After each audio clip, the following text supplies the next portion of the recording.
बिस्मिल्लाहिर्रहमानिर्रहीम। जवाब दो के साथ मैं हूं फ़रूक वड़ाइच। पाकिस्तान तहरीक इंसाफ का मुफाहमती बयानिया ये हैं तो वो लोग जो साबिका रहनुमा PTI हैं, लेकिन फवाद चौधरी हैं, इमरान इस्माइल हैं, महमूद मौलवी हैं, ये लोग गए, ये लोग कोट लखपत जेल के कुछ जो वहाँ पर तहरीक इंसाफ के रहनुमा उनसे मिले, ये शाह महमूद कुरैशी साहब से हॉस्पिटल में मिले और उसके बाद उन्होंने कहा कि हम मज़ीद मुलाकातें करेंगे, वुज़रा से मिलेंगे, मौलाना फजलुर रहमान साहब से मिलेंगे। तो ये जो बयानिया है क्या इसको कबूल किया जाएगा, नहीं किया जाएगा? पाकिस्तान तहरीक इंसाफ की तरफ से तो इल्ज़ामात आए हैं इन अफराद के ऊपर, ट्रोलिंग की गई है इन लोगों की, तो क्या नतीजा खेज़ साबित होंगे ये मुफाहमती बयानिया वाले लोग या नहीं होंगे? इससे अगर आगे बढ़ेंगे तो हम देखते हैं कि पाकिस्तान में बहुत बड़ी कार्रवाई हुई है। पाकिस्तान के जो खुफिया अदारे हैं उनका बड़ा कारनामा इसे समझें कि कुछ एक ऑडियो कॉल है, फिर प्रेस कॉन्फ्रेंस है, वो सबूत हैं कि किस तरह से पाकिस्तान का एक मछेरा है उसे इस्तेमाल किया, वहाँ इंडियन फोर्सेस ने इनको गिरफ़्तार किया गया, किस तरह से इनको इस्तेमाल करने की कोशिश की गई जो नाकाम बना दी गई है पाकिस्तान के इदारों की जानिब से। इस पे भी बात करेंगे आज शो में। और हमारे साथ पहले सेगमेंट में मौजूद होंगे जनाब शेर अफजल मरवत साहब होंगे, हमारे साथ इंजीनियर कमरुल इस्लाम साहब होंगे। लेकिन आगाज़ हम इस बात से करेंगे कि ये जो मिशन फवाद चौधरी है इसके बड़े ही आम रहनुमा 3 लोग थे जो लोग मिले, उनमें से महमूद मौलवी साहब क्या कहते हैं, अंदर की खबर क्या है, उनसे आगाज़ करेंगे। और लास्ट सेगमेंट में हमें खालिद चिश्ती साहब ज्वाइन करेंगे जो बताएंगे इस बड़ी कार्रवाई के पीछे इंडिया के मज़मूम मकासद क्या थे। तो आगाज़ करते हैं महमूद मौलवी साहब से। महमूद मौलवी साहब हमारे साथ मौजूद हैं, सियासतदान हैं, साबिक रहनुमा हैं PTI के। जनाब मौलवी साहब बहुत शुक्रिया आपका, आपने वक्त दिया। ये मैं आपसे जानना चाह रहा था, इस वक्त कौम की नज़रें आप लोगों पे हैं, आपकी जो मुलाकात है उससे बड़ी ख़बर बनी है, एक बौंचाल आया कि शायद आप लोग पाकिस्तान तहरीक इंसाफ के लिए रास्ता बना रहे हैं, खान साहब के लिए रास्ता बना रहे हैं। तो ये बात कहाँ से शुरू हुई? और पहली बात तो शाह महमूद कुरैशी साहब से मुलाकात में क्या बातें हुई? देखिए, शाह साहब को हम गए थे उनकी इयादत करने, और उस वक्त जब हम 3 देखिए मैं आपको एक चीज़ क्लियर कर दूं, अली जैदी साहब इसमें नहीं थे, इमरान इस्माइल साहब, फवाद चौधरी साहब और मैं, ठीक है, जो है शाह साहब से मुलाकात हुई और बैठे। देखें, जब एक 4 सियासतदान बैठते हैं तो सियासी बातें तो ज़रूर करेंगे, बिल्कुल।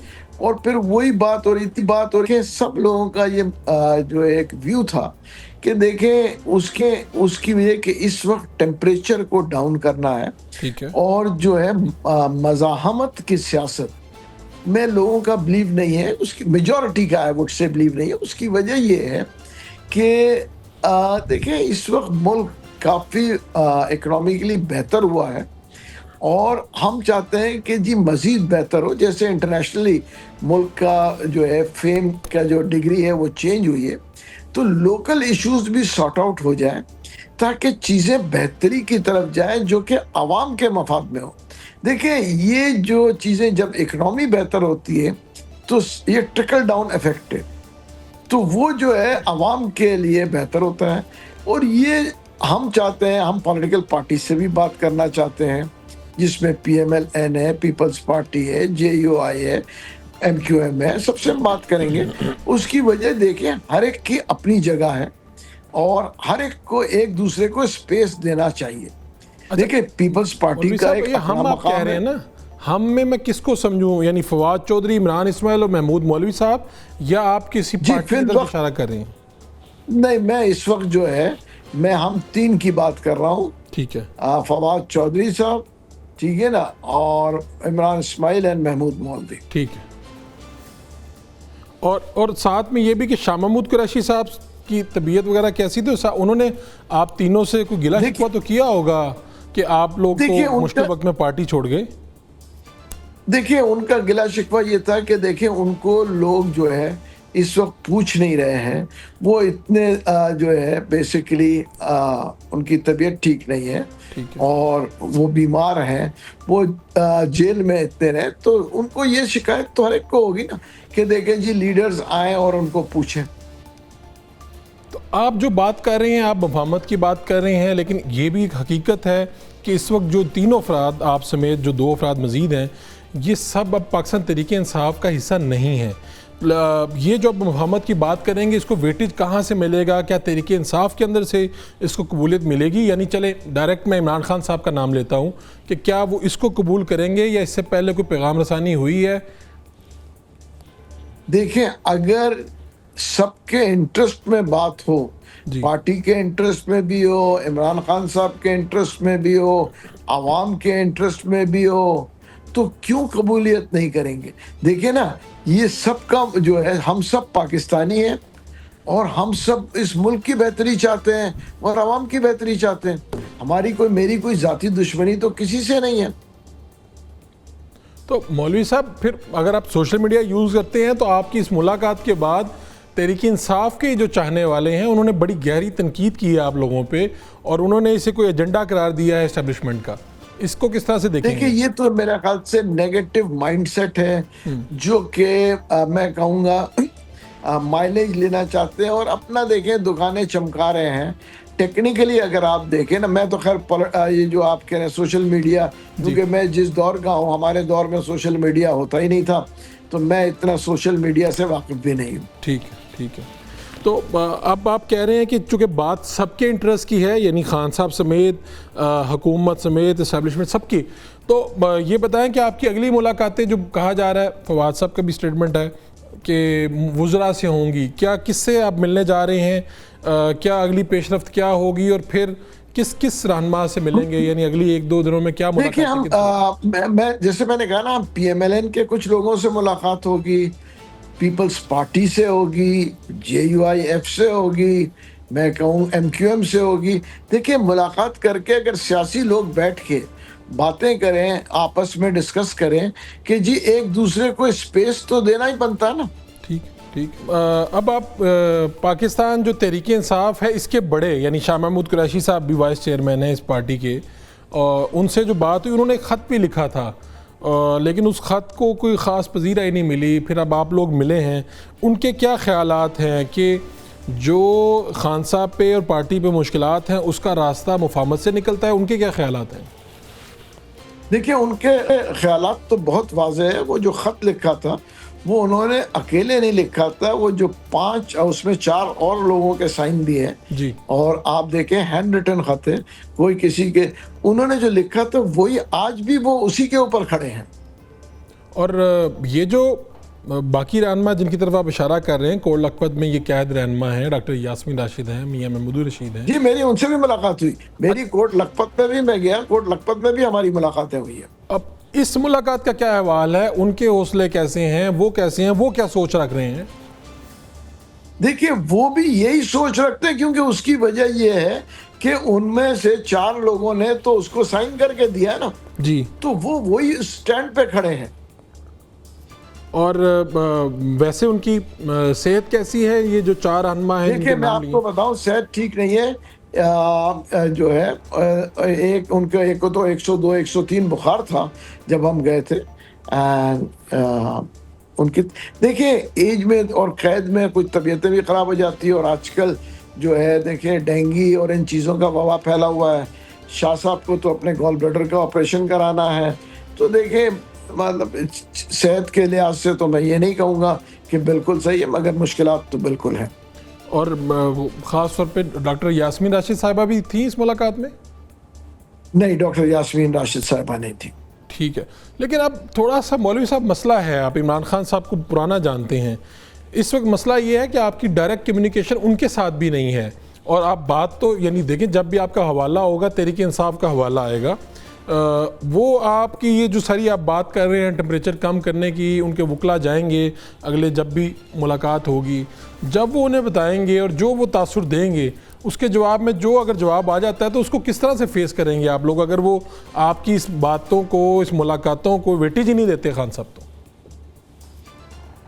देखिए, अगर वो वेटेज नहीं देते हैं और वो कहते हैं कि जी जो है, मुझे इन लोगों की जो है, ये जो कर रहे हैं पार्टी के लिए और मुल्क के लिए और आवाम के मफाद के लिए, ये उनको कबूल नहीं है, और वो ये कहते हैं कि नहीं करना है, तो फिर उस वक्त बैठ के उसका डिसीजन लेंगे। लेकिन आप इस बात को तो समझते हैं ना कि जब डायरेक्ट कम्युनिकेशन ना हो रही हो और जो उनके पास चला जाता है, ये नहीं, तो मगर देखिए, मैं ये एक्सपेक्ट नहीं कर रहा हूँ कि खान साहब जो है, वायलेंस की जो सियासत के ऊपर वो कभी सोचते नहीं हैं।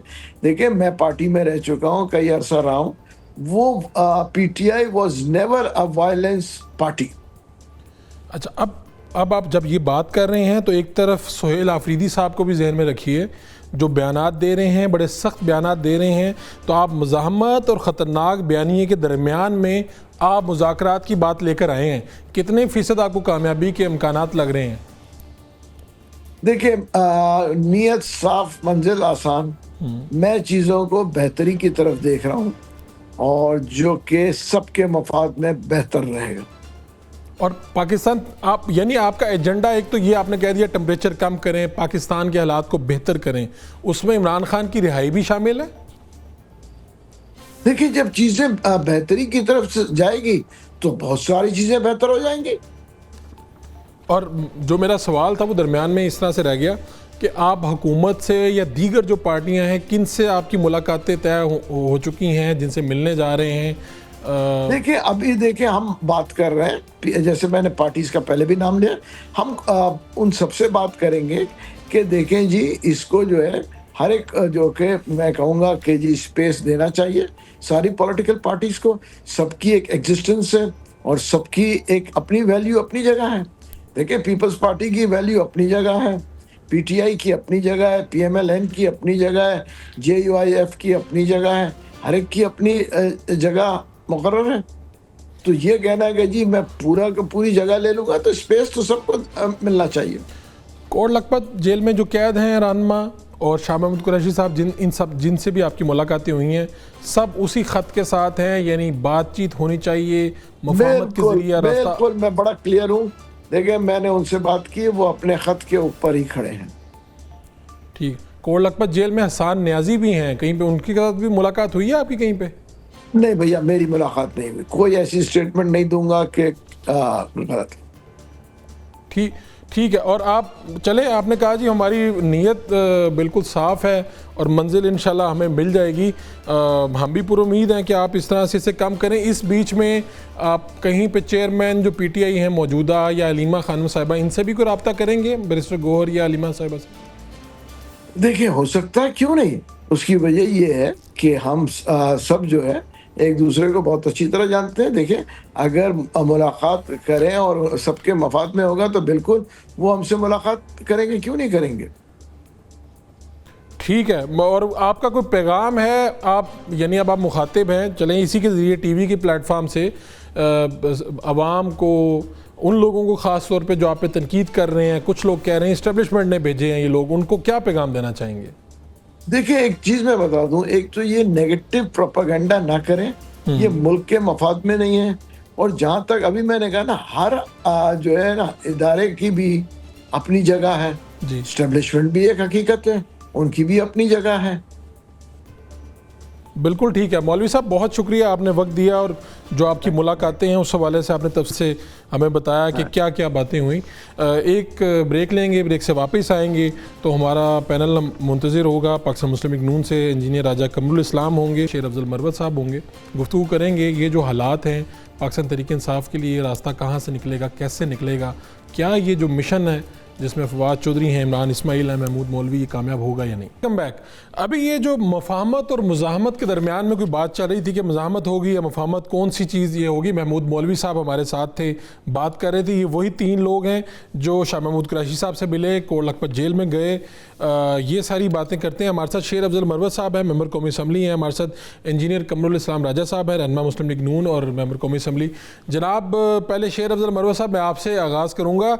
ये जो फवाद चौधरी साहब, इमरान इस्माइल, महमूद मौलवी, ये लोगों से मिल रहे हैं, फिर आगे कह रहे हैं कि हम वज़रा से मिलेंगे, क्या आप देख रहे हैं कोई मफाहमत इस तरह से मुमकिन है, या अगर आप जो इमरान खान साहब को आप जानते हैं, इस तरह इनकी मुलाकातों का कोई नतीजा निकलेगा?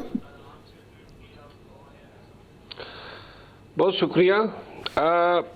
अब ये सवाल मुझसे आज एक और प्रोग्राम में भी किया गया और मैं इस हवाले से ये गुजारिश करूँगा कि ये ख़ान के साबिका सियासी रफ़क़ा थे जिनको जो है गैर मामूली हालात में पार्टी से निकाला गया, और इन लोगों ने ख़ुसूसन फवाद चौधरी साहब ने हमेशा आवाज़ ये उठाई है कि मुफ़ाहमत की तरफ बढ़ा जाए। कभी किसी सियासी एहतजाज या तहरीक की बात उन्होंने नहीं की है और उन्होंने हमेशा मुफ़ाहमत की बात की है।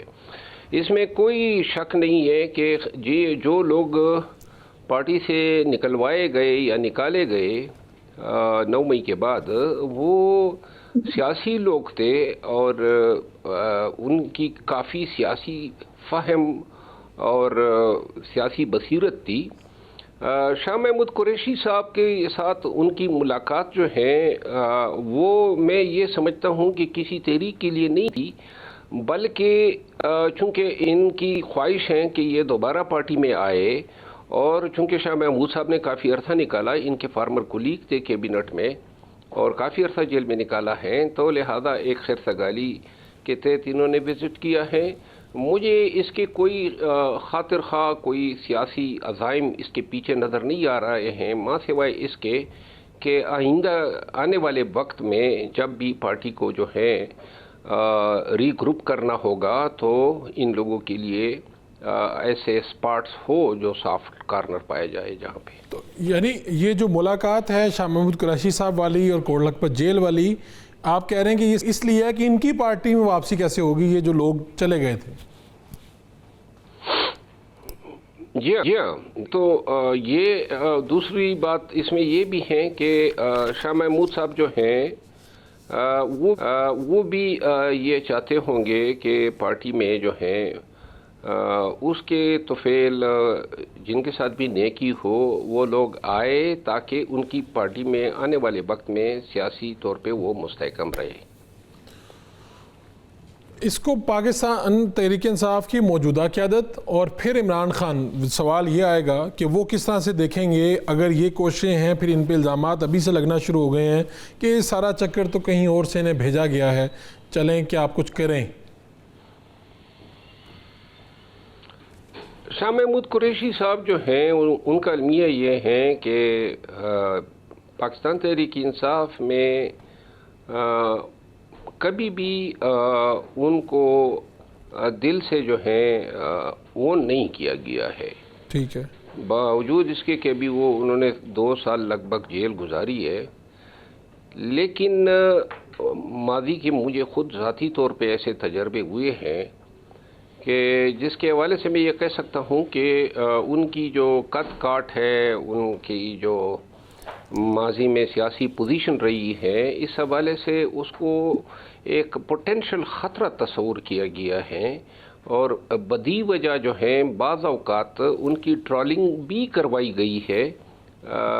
मैं ख़ुद ये देख रहा हूँ कि सियासी तौर पर ये मुलाकात जो है उल्टा शाह महमूद कुरैशी साहब के गले पड़ेगी, क्योंकि जिस तरीके से सोशल मीडिया ने ट्रोलिंग शुरू की है वो शायद समझते ये हैं कि शाह महमूद कुरैशी साहब जो हैं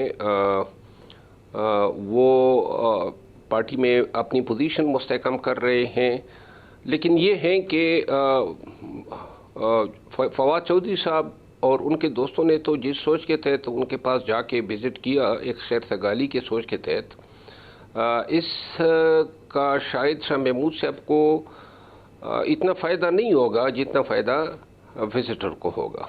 अच्छा, ये है, इस मुलाकात का विजिटर्स को ज़्यादा फ़ायदा होगा। ठीक है।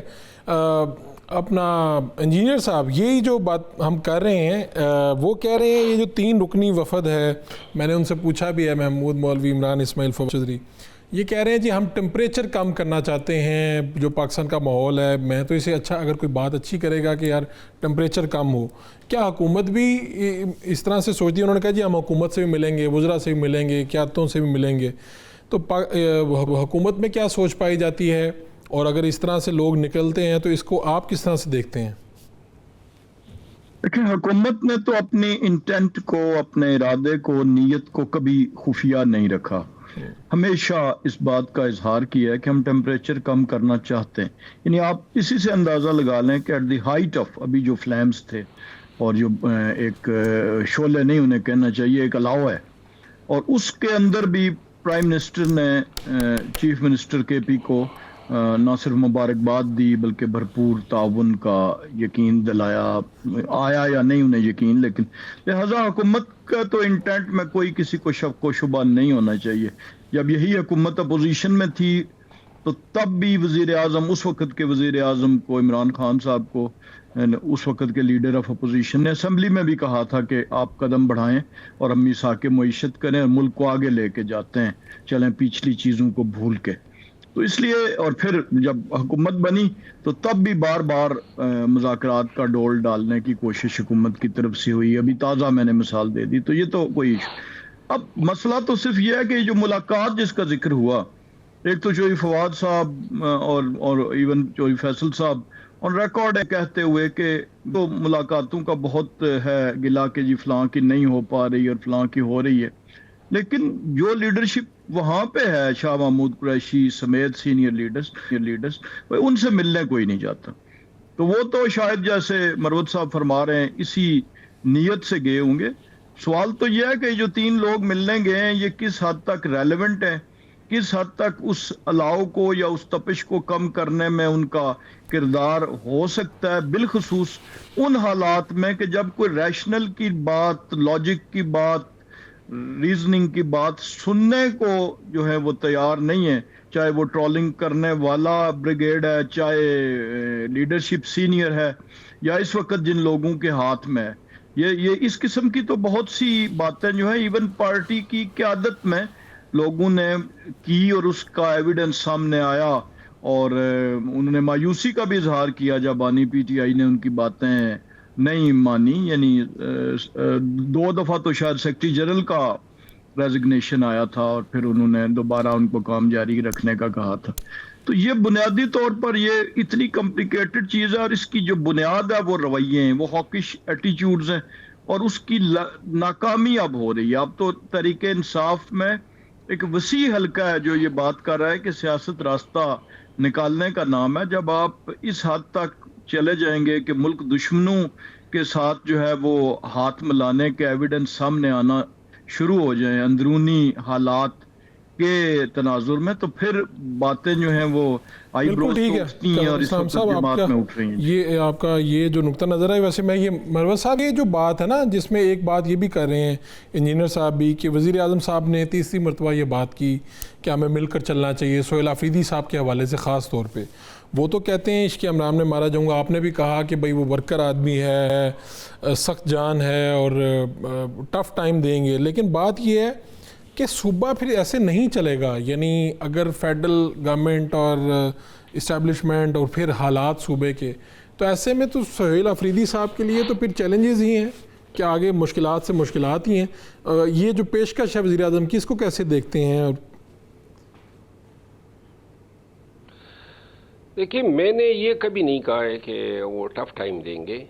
मैंने ये ज़रूर कहा है कि मुझे उनकी खान के साथ इखलास में, लॉयल्टी में कोई शक नहीं नज़र आ रहा, और खान के वफादार हैं।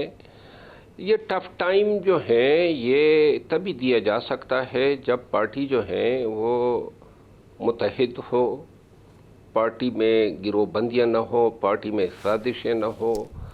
ये चीज़ें अब आदत बन चुकी हैं पाकिस्तान तहरीक इंसाफ की, और इनसे बाजी नहीं आ सकते हैं।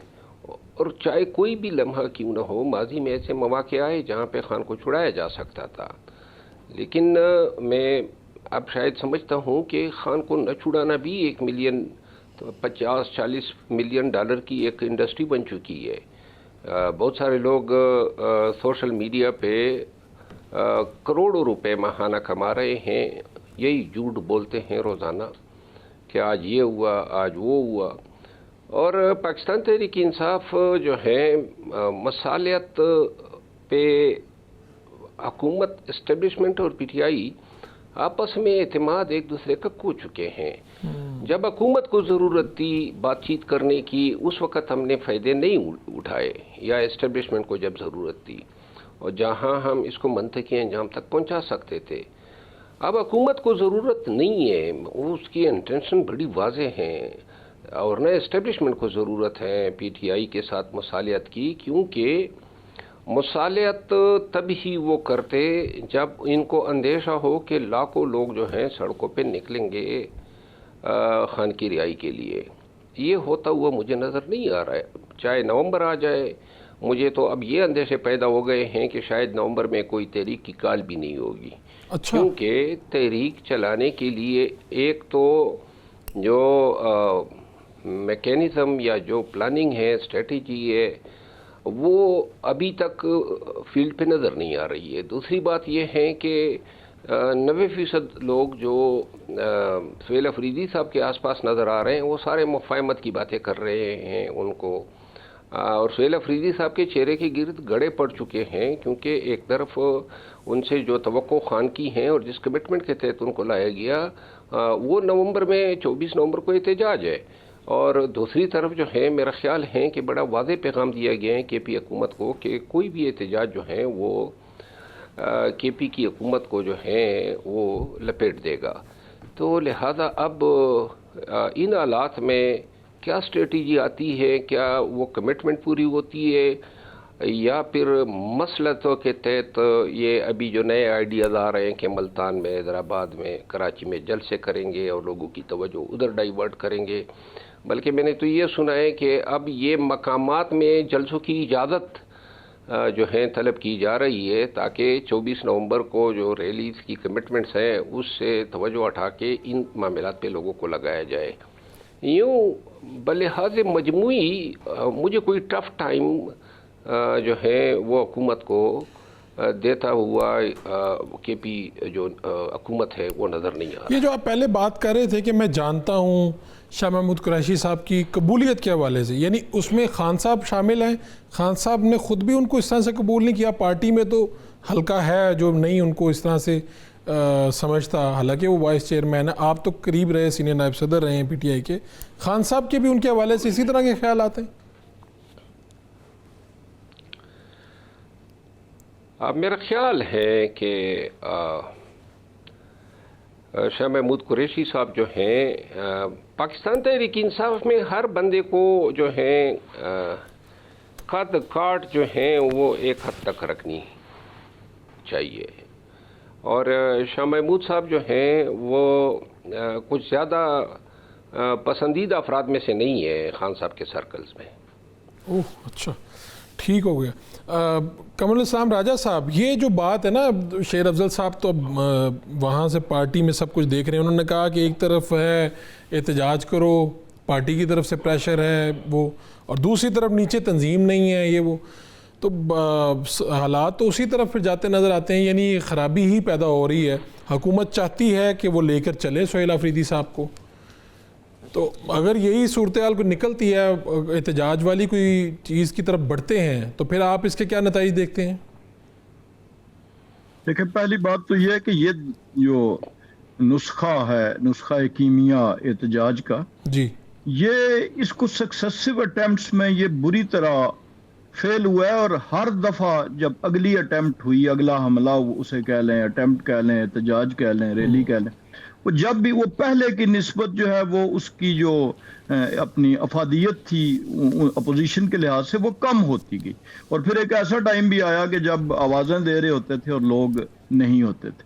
यानी आप पहली देख लें, वो जो थी अपना मार्च मई वाली, शायद पिछले 22 वाली, उसके बाद से लेके और आखिरी 26 नवंबर तक में मामलात कहाँ से कहाँ चले गए, तो वो तो फेल हो चुका है।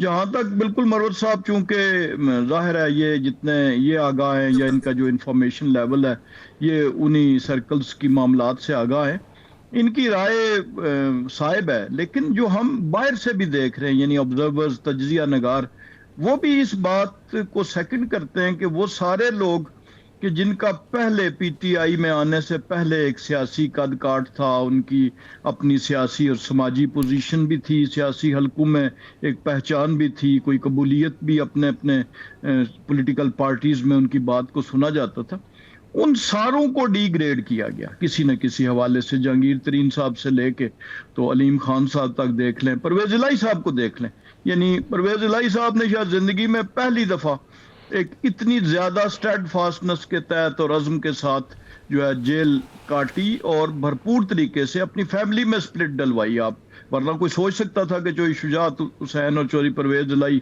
के दरमियान ये मामलात आएंगे, लेकिन इसके बावजूद उनकी आज पार्टी में क्या पोजीशन है। और for that matter Shah Mahmood Qureshi sahab को देख लें, शाह महमूद कुरैशी साहब तो आज से जब इमरान खान साहब अभी शायद क्रिकेट के अरूज पे भी नहीं पहुंचे थे, तो शाह महमूद कुरैशी साहब कैबिनेट मेंबर थे और उनके वालिद भी गवर्नर थे। तो उसके बावजूद यानी जहां जहां से कोई खदशा फील होता है, यानी एक ये आप कह सकते हैं लाशऊरी, इसका बेसिकली साइको एनालिसिस होना चाहिए। तो ये बुजदारों की जो स्ट्रेटजी थी, ये बुनियादी तौर पर, या for that matter even Shahryar Afridi साहब को देख लें, ये बुनियादी तौर पर उसी चीज़ का है कि जो आपका मकबूलियत का बुखार है उस पे वो जारी रहे और परफॉर्मेंस चाहे टके की ना हो तो कोई इशू नहीं। यानी आप पंजाब की सिर्फ मिसाल देख लें कि 3.5 साल हर बाशऊर आदमी ये कहता रहा, इंक्लूडिंग द स्पीकर परवेज इलाही साहब की तो एक ऑडियो भी लीक हुई थी कि ये पंजाब की तबाही, ब्यूरोक्रेसी, एस्टेब्लिशमेंट, और बुनियादी इख्तलाफ भी शायद यही था उस वक्त भी एस्टेब्लिशमेंट का कि जी वो पंजाब में परफॉर्मेंस चाहते थे, बीइंग बड़ा सबसे बड़ा सूबा, लेकिन वो खान साहब अपनी उस बात पे डटे। तो ये जो खौफ है जिसका ये निशानदेही की अभी मरवत साहब ने, ये इस वक्त डिटर्मिनेंट है बहुत से जो मामलात हैं उनकी बेहतरी ना होने पर। ठीक हो गया, ठीक हो गया। आखिरी कमेंट में आपसे शेर अफजल मरवत साहब आपसे लूँगा। एक तो आपने कही कि जो एहतजाज है जो 24 नवंबर की, वो आपको कोई मौसर एहतजाज तहरीक इंसाफ का एक तो नज़र नहीं आ रहा, और दूसरा आपने जो मिशन फवाद चौधरी है उसको तो आपने तकरीबन आपकी गुफ्तगू से मैंने तासुर ये लिया कि वो आप फ्लॉप ही समझें। देखिए, फवाद चौधरी साहब जो हैं वो उसकी जो खान साहब के हवाले से जितनी भी आरा आ रही हैं, मैं उनको एक मुखलिस साथी समझ रहा हूँ कि वो बड़े खलूस से पीटीआई को मशवरे दे रहे हैं, लेकिन वो तोती की नकारखाने में आवाज़ कौन सुनता है। बाकी जो है ये 24 नवंबर का एहतजाज जो है मुअस्सर की बात मैंने नहीं की है। मैं ज़ाती तौर पे ये समझ रहा हूँ कि शायद सिरे से होगा ही नहीं। अच्छा, एहतजाज ही नहीं होगा, यानी मुअस्सर तो फिर आगे जाके है। हाँ जी, ठीक है। ये सूरत हाल है जी। बहुत शुक्रिया आप दोनों मेहमानों का। इंजीनियर कमरुल इस्लाम राजा साहब हमारे साथ थे, शेर अफजल मरवत साहब थे। ये जो इस वक्त बात चल रही है सारी कि भाई मफाहमत की तरफ बढ़ें, पाकिस्तान तहरीक इंसाफ के अंदर और ख़ास तौर पे वो जो बैरून मुल्क बैठे हैं वो एक पूरा बयानिया बनाते हैं, और जो भी फ़र्द उठता है मफाहमत की बात करता है या कहीं मुलाकात करता है, वो कहते हैं कि ये किसी की तरफ से भेजे गए हैं। और फिर फवाद चौधरी साहब, इमरान इस्माइल, महमूद मौलवी साहब जो हैं, उन्होंने कुछ मुलाकातें की हैं, कुछ मुलाकातें वो हुकूमत के साथ और मौलाना फजल रहमान साहब और इन लोगों से करेंगे। और ख़ास तौर पर पाकिस्तान तहरीक इंसाफ का जो ये देखते हैं कि मज़ाहमत वर्सेस मफाहमत, कौन सा बयानिया जो है वो आगे आएगा। फ़िल वक्त तो ऐसे लगता है कि जैसे मफाहमत की बात को कोई ऐसी ख़ास कबूलियत नहीं मिली और कहीं से कोई बात आई भी नहीं है। तो एक शॉर्ट कमर्शियल ब्रेक लेते हैं, ब्रेक से वापस आएंगे तो एक बहुत ही बड़ी ख़बर है। पाकिस्तान के खुफिया इदारों ने एक बड़ी कार्रवाई की है। किस तरह से इंडिया जो है एक कैंपेन जो करना चाह रहा था उसमें नाकाम हुआ है। एक short commercial break. Welcome back. Pakistan ने एक मरतबा फिर बहुत बड़ी कार्रवाई की है, ख़ास तौर पे ऑपरेशन सिंदूर की नाकामी के बाद इंडिया ने एक मिस इन्फॉर्मेशन और डिस इन्फॉर्मेशन कैंपेन का आगाज़ किया। इसी हवाले से जो आज कार्रवाई हुई है, किस तरह से इंडिया की जानिब से तैयार किया जा रहा था, किस तरह से कैंपेन चलाई जानी थी, चीनी मोबाइल कंपनी की सिम चाहिए, पाकिस्तान के जो सिक्योरिटी के इदारे हैं, पाक अफवाज हैं, उनकी वर्दियाँ चाहिए, ये सब कुछ क्या हो रहा था। ये एक ऑडियो सुने, फिर हम इस पे बात करते हैं। आपने ऑडियो सुन ली। हमारे साथ दिफाई तजियाकार जनाब खालिद चिश्ती साहब मौजूद हैं, एयर कमोडोर रिटायर हैं। चिश्ती साहब, ये कब बाज आएगा हमारा हमसाया, पाकिस्तान से जंग भी हारी, फिर अफगानिस्तान वाला फ्रंट भी खोला, फिर अब ये इस तरह की घिनौनी साजिशें, पाकिस्तान को डिफेम करने की कोशिश, लेकिन पाकिस्तानी इदारों ने नाकाम बना दी। किस तरह से देखते हैं इन चीज़ों को? जी, बहुत शुक्रिया आपने इनवाइट किया। ये इस तरह के जो वाकयात होते हैं ये साइऑप्स कहलाते हैं, कि साइकोलॉजिकल ऑपरेशंस आप करते हैं, यानी कि जिसके अंदर ना सिर्फ आप दुश्मन को डिफेंसिव पोजीशन पर कर देते हैं, बल्कि आप दुनिया को कुछ ऐसा नैरेटिव दिखाना चाहते हैं या परसेप्शन बिल्ड करना चाहते हैं। देखिए, आजकल जो जंगें हैं वो बुनियादी तौर पर military hardware to hardware fight करना बहुत मुश्किल हो गया है। दुनिया आपको पहले तो लड़ने नहीं देती, जब आप लड़ते हैं तो दुनिया आपको सीज फायर कराने के लिए आ जाती है। तो ये बन चुकी है जंग एक नैरेटिव की, एक ऑपरेशनल साइकोलॉजिकल वॉरफेयर की, जिसके अंदर आप मेंटली तौर पर विल टू फाइट या सपोर्ट टू फाइट दोनों को इफेक्ट करते हैं। ये नहीं, सपोर्ट टू फाइट का मतलब ये है कि तीसरी दुनिया में कोई और मुल्क हमें सपोर्ट करे कि हम लड़ें किसी से, हिंदुस्तान से, हमारा साथ दे, हमारा डिप्लोमेटिक या मिलिटरीली साथ दे, उसको इफेक्ट करने के लिए होता है। और आपके अपने लोगों के अंदर विल टू फाइट कम करती है कि हम शायद इतने डिफेंसिव हैं, या हम इतने अच्छे नहीं हैं, या हम इतने असूल पसंद नहीं है। ये सारी उसी की स्ट्रैटेजी है बुनियादी तौर पर। और आपने ऑपरेशन बुनियाद मरसूद से पहले भी आपने देखा था कितनी ISPR ने सबूत दिए थे, कौन कौन सी टेप सुनाई थी, कौन कौन सी कम्युनिकेशन लाउड एंड क्लियर पहुंचाई थी टेररिज्म की। और आज की नहीं है, ये हमेशा से होता है। और अफगानिस्तान की तरफ भी यही होता है, और वेस्ट ईस्टर्न की बॉर्डर पर भी हमारा यही पहले होता आया था, जहां ऐसी इंटरसेप्शंस की जाती थी, लोग पकड़े जाते थे जो कन्फेस कर देते थे। तो ये एक ऑनगोइंग उसी का मुझे हिस्सा लग रहा है, क्योंकि आपने देखा कि वो मिलिट्री हार्डवेयर या हवा में रात को 12:30 बजे आके 6 और 7 मई की रात को, तो वो लोगों को तसल्ली या इत्मीनान नहीं दे सके कि हमने अपना वॉर ऑब्जेक्टिव हासिल कर लिया। तो इन तरीकों से वो लोगों को इत्मीनान भी दिलाना चाहते हैं। फिर हम कई दफा बात कर चुके हैं कि इलेक्शन सर पर है, तो उनको आसान लगता है, और ये बड़ा कॉस्ट इफेक्टिव प्रोसीजर होता है जिसके अंदर साइकोलॉजिकली आप लोगों का जहन जीतने की कोशिश। तो चिश्ती साहब, ये तो एक बात तय हो गई कि हिंदुस्तान जो है पाकिस्तान के सामने जब जंग के मैदान में आया तो वहाँ पर तो शिकस्त हुई, बहुत बुरी शिकस्त हुई। बल्कि अब हम तो याद नहीं करते जितना अमेरिकी सदर ट्रंप याद करते हैं, और पूरी दुनिया में जाके याद पाते भी हैं। और वो तैयारों की तादाद, बल्कि लास्ट टाइम जब उन्होंने स्टेटमेंट दी तो बड़ी इंटरेस्टिंग थी कि उसमें उन्होंने कहा, अमेरिकी सदर ट्रंप ने उन्होंने कहा जी कि वो इनके बड़े ही खूबसूरत नए, बल्कि उसको ब्रांडेड न्यू उन्होंने कहा, और ब्यूटीफुल कहा। ये अल्फाज जो हैं ये तो हमारे उधर जाके लोगों के दिल पे लगते हैं। ये जंग के मैदान में नाकामी के बाद फिर अफगानिस्तान वाली और इस तरह की, जिस तरह से आपने कहा कि अब जंग नहीं तो फिर ये वाली जंग है, प्रोपेगेंडा जंग कर रहे हैं। ये बहुत स्ट्रांग है, और आपने नोट किया कि उन्होंने कितना प्रेशर डाला। और अभी मैं एक और मीडिया पर बात कर रहा था, तो उन्होंने कहा देखें उन्होंने 10 साल का डिफेंस एग्रीमेंट कर लिया है इंडिया के साथ। तो मैं उनसे यही बात कर रहा था कि ये सारा, कोई भी दुनिया में मुल्क या लीडर अपनी नेशनल इंटरेस्ट के अलावा बात नहीं करता। हमें सबको बड़ी खुशी होती थी जब प्रेसिडेंट ट्रम्प हमें याद कराते थे कि हिंदुस्तान के जहाज मारे, हमें पता था कि हमारी बात कर रहे हैं कि हमने मारे हैं। फिर वो हमें बहुत अच्छा दोस्त भी कहते थे कि हम बड़े अच्छे मुल्क हैं। लेकिन वो आपने नोट किया, अल्टीमेटली उनका मकसद ये भी था कि इंडिया को अंडर प्रेशर लाया जाए। एक रूस से तेल ना खरीदे, और फिर कोई जो अगर हार्डवेयर मिलिट्री खरीदना भी है तो अमेरिका से खरीदे बजाय फ्रांस और रूस से खरीदे। तो ये बिगर उनके नेशनल ऑब्जेक्टिव्स होते हैं, जिस तरफ टोन डाउन किया जाता है और परसेप्शन ऐसी बनाई जाती है कि अमेरिकन प्रेसिडेंट आपको पसंद नहीं कर रहे, आप ये नहीं करेंगे तो आप और ज्यादा बुरे होते जाएंगे, या और ज्यादा इकोनॉमिक सैंक्शंस का आप सामना करेंगे। तो सारा देखते हुए आपने देखा कि कैसे एक नैरेटिव बिल्ड किया गया था। और अब एक रातों रात तो डिफेंस एग्रीमेंट नहीं हो जाते। ये मैं मानता हूं कि 2005 में मनमोहन सिंह के जमाने में भी एग्रीमेंट हुआ था, फिर एक्सटेंड भी किया गया था। लेकिन उस जमाने में अमेरिकन प्रेसिडेंट हमें बिल्कुल अप्रिसिएशन नहीं देते थे, और वो हमें बल्कि कहते थे, आपने नोट किया होगा और आपको याद होगा, आप सीनियर साहब भी हैं, कि पाकिस्तान डबल गेम खेल रहा है। पाकिस्तान हमारे साथ भी कहता है लेकिन उधर भी कैश करता है, हमारी सिंपैथी है, फेस पे कुछ और है, पीछे कुछ और है। हमने 20 साल तकरीबन अमेरिकन प्रेसिडेंट से और इनकी डिप्लोमेट्स थे उनसे यही सुना था।